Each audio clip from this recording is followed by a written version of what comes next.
ನಮಸ್ಕಾರ. ಮನೆಯಲ್ಲಿ ಕ್ಯಾನ್ಸರ್ ರೋಗಿಯ ಆರೈಕೆ ಮಾಡೋದು ಅಂದ್ರೆ ಅದು ಪ್ರೀತಿ ಮತ್ತು ಧೈರ್ಯ ಎರಡನ್ನೂ ಬಿಡುವ ಕೆಲಸ. ಈ ಒಂದು ದೊಡ್ಡ ಜವಾಬ್ದಾರಿಯನ್ನ ನಿಭಾಯಿಸ್ತಾ ಇರೋ ಎಲ್ರಿಗೂ ಸಹಾಯ ಆಗ್ಲಿ ಅಂತ ನಾವು ಈ ಮಾರ್ಗದರ್ಶಿಯನ್ನ ತಂದಿದ್ದೇವೆ. ಬನ್ನಿ ಇದರ ಬಗ್ಗೆ ಇನ್ನಷ್ಟು ಆಳವಾಗಿ ತಿಳ್ಕೊಳ್ಳೋಣ. ನೇರವಾಗಿ ವಿಷಯಕ್ಕೆ ಹೋಗೋಕ್ಕಿಂತ ಮುಂಚೆ ಈ ಮಾತಿನ ಅರ್ಥವನ್ನ ಸ್ವಲ್ಪ ನೋಡೋಣ. ನೋಡಿ, ಇದು ಬರೀ ದೈಹಿಕವಾಗಿ ಮಾಡೋ ಕೆಲಸ ಅಷ್ಟೇ ಅಲ್ಲ. ಇದು ಆರೈಕೆ ಮಾಡುವವರಿಗೂ ಮತ್ತು ಆರೈಕೆ ಪಡೀತಾ ಇಡುವವರಿಗೂ ನಡುವೆ ಒಂದು ಭಾವನಾತ್ಮಕ ಬಂಧ. ಈ ಇಡೀ ಪಯಣದಲ್ಲಿ ದಯೆ ಮತ್ತು ಸಹಾನುಭೂತಿಗಿಂತ ದೊಡ್ಡ ಶಕ್ತಿ ಬೇರೆ ಇಲ್ಲ. ಸರಿ, ಈ ಮಾರ್ಗದರ್ಶನದಲ್ಲಿ ನಾವು ಏನೆಲ್ಲ ನೋಡ್ತೀವಿ ಅಂದ್ರೆ, ಮೊದಲಿಗೆ ಆರೈಕೆಯ ಅಡಿಪಾಯ, ಆಮೇಲೆ ದೈಹಿಕ ಮತ್ತು ಭಾವನಾತ್ಮಕವಾಗಿ ಹೇಗೆ ಸಪೋರ್ಟ್ ಮಾಡ್ಬೋದು ಅನ್ನೋ ಪ್ರಾಕ್ಟಿಕಲ್ ಸ್ಟೆಪ್ಸ್. ಅಷ್ಟೇ ಅಲ್ಲ, ಆರೈಕೆ ಮಾಡೋರು ತಮ್ಮ ಬಗ್ಗೆ ಹೇಗೆ ಕಾಳಜಿ ತಗೋಬೇಕು ಅನ್ನೋದನ್ನು ತಿಳ್ಕೊಳ್ತೀವಿ. ಇದು ಆರೈಕೆಯ ಜರ್ನಿಗೆ ಒಂದು ಕಂಪ್ಲೀಟ್ ಗೈಡ್ ಅಂತಾನೆ ಹೇಳ್ಬೋದು. ಹಾಗಾದ್ರೆ ಶುರು ಮಾಡೋಣ. ಮೊದಲನೆಯದಾಗಿ ಆರೈಕೆಯ ಅಡಿಪಾಯ ಅಂದ್ರೆ ಈ ಪ್ಯಾಲಿಯೇಟಿವ್ ಕೇರ್ ಅಥವಾ ಉಪಶಾಮಕ ಆರೈಕೆ ಅಂದ್ರೆ ನಿಜಕ್ಕೂ ಏನು, ಅದನ್ನ ಮೊದಲು ಅರ್ಥ ಮಾಡ್ಕೊಳ್ಳೋಣ.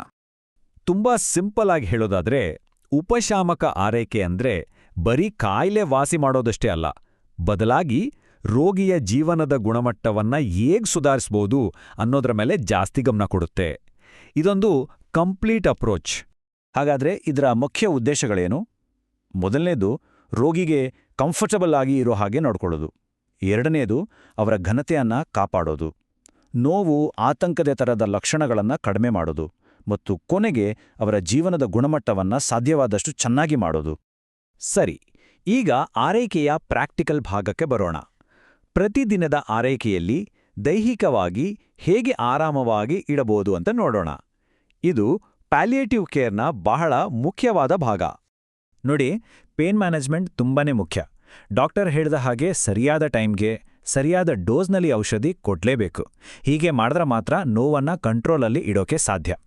ಇದು ರೋಗಲಕ್ಷಣವನ್ನ ನಿವಾರಿಸೋ ನಮ್ಮ ಮೊದಲನೇ ಗುರಿಗೆ ನೇರವಾಗಿ ಸಹಾಯ ಮಾಡುತ್ತೆ. ಇನ್ನೊಂದು ವಿಚಾರ, ಪರ್ಸನಲ್ ಹೈಜೀನ್.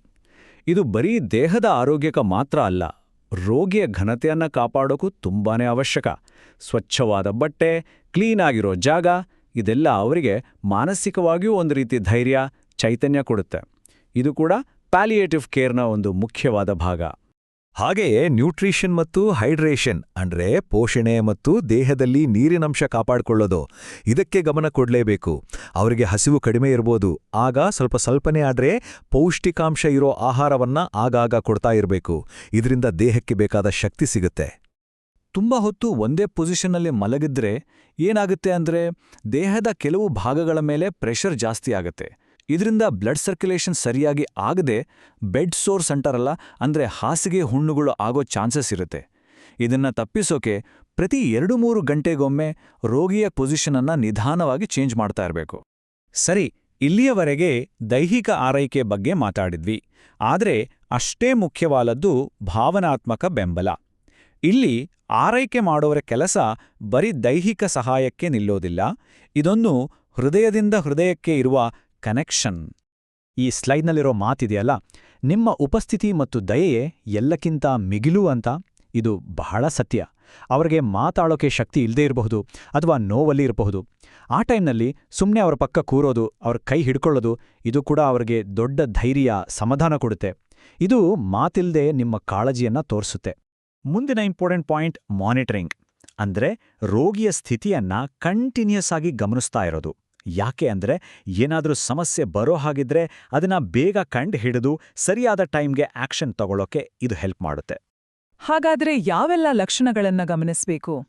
ನೋಡಿ, ನೋವಿನ ಮಟ್ಟ, ಜ್ವರ, ಉಸಿರಾಟದಲ್ಲಿ ಆಗ್ತಿರೋ ಬದಲಾವಣೆ, ಸುಸ್ತು ಅಥವಾ ಬೇರೆ ಯಾವುದೇ ಹೊಸ ಲಕ್ಷಣ ಕಾಣಿಸ್ಕೊಂಡ್ರೆ ಅದನ್ನ ಗಮನಿಸ್ತಾ ಇರಬೇಕು. ಒಂದು ಡೈರಿಯಲ್ಲಿ ಟೈಮ್ ಮತ್ತೆ ಡೇಟ್ ಹಾಕಿ ಬರ್ದಿಟ್ಕೊಂಡ್ರೆ ಡಾಕ್ಟರ್ ಹತ್ರ ಹೇಳೋಕೆ ತುಂಬಾನೇ ಈಸಿಯಾಗುತ್ತೆ. ಆದ್ರೆ ಒಂದು ಬಹಳ ಮುಖ್ಯವಾದ ಪ್ರಶ್ನೆ ಬರುತ್ತೆ, ಯಾವಾಗ ಇದು ಎಮರ್ಜೆನ್ಸಿ ಆಗುತ್ತೆ? ಆರೈಕೆ ಮಾಡೋರ್ಗೆ ಯಾವ ಲಕ್ಷಣಗಳು ಸೀರಿಯಸ್ ಮತ್ತು ಯಾವಾಗ ತಕ್ಷಣ ಡಾಕ್ಟರ್ ಸಹಾಯ ತಗೋಬೇಕು ಅನ್ನೋದು ಗೊತ್ತಿರಲೇಬೇಕು. ಒಂದು ವಿಷಯ ನೆನ್ಪಲ್ಲಿಡಿ, ನೋವು ಎಕ್ದಮ್ ಜಾಸ್ತಿ ಆದ್ರೆ, ಉಸಿರಾಡೋಕ್ಕೆ ತುಂಬ ಕಷ್ಟ ಆಗ್ತಿದ್ರೆ ಅಥವಾ ಅವರ ಕಂಡೀಷನ್ನಲ್ಲಿ ಸಡನ್ ಆಗಿ ಏನಾದರೂ ಚೇಂಜಸ್ ಕಂಡ್ರೆ ಒಂದು ಕ್ಷಣ ಕೂಡ ವೇಸ್ಟ್ ಮಾಡದೆ ತಕ್ಷಣ ಡಾಕ್ಟರ್ ಅಥವಾ ಎಮರ್ಜೆನ್ಸಿ ಸರ್ವಿಸ್ಗೆ ಕಾಲ್ ಮಾಡಬೇಕು. ಇಷ್ಟೆಲ್ಲ ಆಯ್ತು, ಆದ್ರೆ ಈ ಎಲ್ಲಾ ಜವಾಬ್ದಾರಿಗಳ ಮಧ್ಯೆ ಆರೈಕೆ ಮಾಡೋರು ತಮ್ಮ ಆರೋಗ್ಯವನ್ನ ಮರಿಬಾರ್ದು. ಒಂದು ಮಾತಿದೆ, ಖಾಲಿ ಪಾತ್ರೆಯಿಂದ ನೀರು ಸುರಿಯೋಕ್ಕಾಗಲ್ಲ ಅಂತ. ಹಾಗೆಯೇ ತಮ್ಮ ಬಗ್ಗೆ ಮೊದಲು ಕಾಳಜಿ ತಗೊಂಡ್ರೆ ಮಾತ್ರ ಬೇರೆಯವ್ರನ್ನ ಚೆನ್ನಾಗಿ ನೋಡ್ಕೊಳ್ಳೋಕೆ ಸಾಧ್ಯ. ಆರೈಕೆ ಮಾಡೋವರ ಶಕ್ತಿ ಮತ್ತು ಆರೋಗ್ಯ ಕೂಡ ಅಷ್ಟೇ ಮುಖ್ಯ.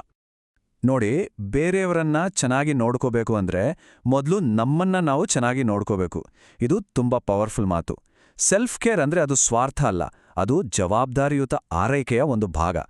ದೈಹಿಕವಾಗಿ ಮಾನಸಿಕವಾಗಿ ಸುಸ್ತಾದ್ರೆ ಪ್ರೀತಿಪಾತ್ರರಿಗೆ ಬೇಕಾದ ಸಪೋರ್ಟ್ ಕೊಡೋದು ಕಷ್ಟ ಆಗತ್ತೆ. ಅದಕ್ಕೆ ಸೆಲ್ಫ್ ಕೇರ್ ತುಂಬಾನೇ ಮುಖ್ಯ. ಹಾಗಂತ ಸೆಲ್ಫ್ ಕೇರ್ಗೆ ಏನೋ ದೊಡ್ಡದಾಗಿ ಮಾಡಬೇಕಂತ ಇಲ್ಲ. ದಿನದಲ್ಲಿ ಒಂದೆರಡು ಶಾರ್ಟ್ ಬ್ರೇಕ್ ತಗೊಳ್ಳೋದು, ಟೈಮ್ಗೆ ಸರಿಯಾಗಿ ನೀರು ಕುಡಿಯೋದು, ಊಟ ಮಾಡೋದು, ಸಿಂಪಲಾಗಿ ಡೀಪ್ ಬ್ರೀದಿಂಗ್ ಎಕ್ಸರ್ಸೈಸ್ ಮಾಡೋದು, ಎಲ್ಲಕ್ಕಿಂತ ಮುಖ್ಯವಾಗಿ ಬೇಕು ಅಂದಾಗ ಫ್ಯಾಮಿಲಿ ಅಥವಾ ಫ್ರೆಂಡ್ಸ್ ಹತ್ರ ಸಹಾಯ ಕೇಳೋಕೆ ಹಿಂಜರಿಬಾರ್ದು. ಇಷ್ಟೇ ಸಾಕು. ಇದು ದೊಡ್ಡ ಮಟ್ಟದಲ್ಲಿ ವ್ಯತ್ಯಾಸ ತರುತ್ತೆ. ಕೆಲವೊಮ್ಮೆ ಈ ಜವಾಬ್ದಾರಿಯನ್ನ ಒಬ್ಬರೇ ನಿಭಾಯಿಸೋದು ಕಷ್ಟ ಆಗ್ಬೋದು. ಆಗ ಪ್ರೊಫೆಷನಲ್ ಹೆಲ್ಪ್ ತಗೊಳ್ಳೋದು ಒಂದು ಒಳ್ಳೆಯ ನಿರ್ಧಾರ. ಟ್ರೈನಿಂಗ್ ಆಗಿರೋ ಹೆಲ್ತ್ ಕೇರ್ ವರ್ಕರ್ಸ್ ರೋಗಿಗೆ ಮಾತ್ರ ಅಲ್ಲ, ಆರೈಕೆ ಮಾಡೋವರಿಗೂ ಸಪೋರ್ಟ್ ಮಾಡ್ತಾರೆ. ಒಂದು ವೇಳೆ ಹೆಚ್ಚಿನ ಸಪೋರ್ಟ್ ಬೇಕು ಅಂತ ಅನ್ಸಿದ್ರೆ SVT home health care services ಕೂಡ ಲಭ್ಯವಿದೆ. ಹೆಚ್ಚಿನ ಮಾಹಿತಿಗಾಗಿ ಸ್ಕ್ರೀನ್ ಮೇಲೆ ಕಾಣ್ತಾ ಇರೋ ನಂಬರ್ಗಳಿಗೆ ಕಾಲ್ ಮಾಡಬಹುದು. 7676567770 ಅಥವಾ 8217757770. ಕೊನೆಯದಾಗಿ ಒಂದು ಮಾತು. ಆರೈಕೆದಾರರಾಗಿ ಮಾಡುವ ಕೆಲಸ ಇದೆಯಲ್ಲ, ಅದು ನಿಜಕ್ಕೂ ಅಮೂಲ್ಯವಾದದ್ದು. ಮಾಡುವ ಪ್ರತಿಯೊಂದು ಸಣ್ಣ ಕೆಲಸ, ಒಂದು ಗ್ಲಾಸ್ ನೀರು ಕೊಡೋದಾಗಿರ್ಲಿ ಅಥವಾ ಸುಮ್ಮನೆ ಜೊತೆಲಿ ಕೂರೋದಾಗಿರ್ಲಿ, ಅದು ರೋಗಿಯ ಜೀವನದಲ್ಲಿ ಆರಾಮ ಮತ್ತು ಘನತೆಯನ್ನ ತರುತ್ತೆ. ಇದು ಬರೀ ಆರೈಕೆಯಲ್ಲ, ಇದು ಮಾನವೀಯತೆಯ ಒಂದು ಶ್ರೇಷ್ಠ ರೂಪ. ನೆನ್ಪಿಡಿ, ಆರೈಕೆಯ ಪ್ರತಿ ಕ್ಷಣವೂ ಅಮೂಲ್ಯ.